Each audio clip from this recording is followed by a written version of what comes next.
W-shape recovery ang ginagawa ni Goldify after natin ng breakdown dito sa trend line na to.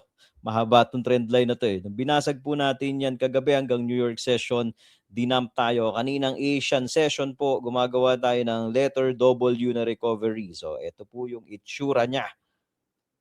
Okay, W recovery. Kaninang maaga-aga, mga alas 11, nakakita na tayo ng buy the dip setup. So binaba po natin yan sa Discord. At ang maganda, dahil 4-hour chart po yung buy the dip setup na nakita natin, mataas yung probability na mag-play out. So kanina po yan, ito sa Discord natin, binaba natin 4 hours sa next dip ng candle ang pasok pero malalim ang SL. So taas yung probability pero malalim din yung SL. Okay, so ito po yon. Pakita natin sa inyo. So this is your 4-hour chart of Goldify. Green cloud, green dot, green candle, and overpower yung previous red. Ngayon, ito po, this trade is panning out. Okay, alive. Buhay pa po itong trade na to. Pero kung nakasakay po kayo dito using RTFI trading system, you have to put your trailing stop. Okay, kasi nandun na si Goldie sa taas ng W.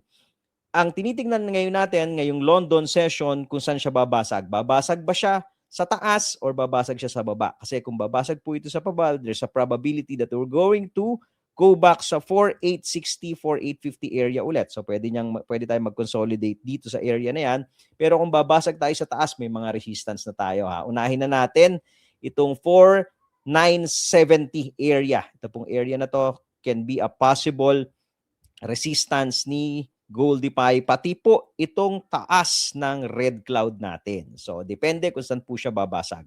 Pero kung nakapasok kayo dun sa buy the dip sa 4 hours time frame, kailangan nyo na pong maglagay ng trailing stop. Sa mga maghahanap pa po ng bagong trade, you need to wait kung saan babasag po ito.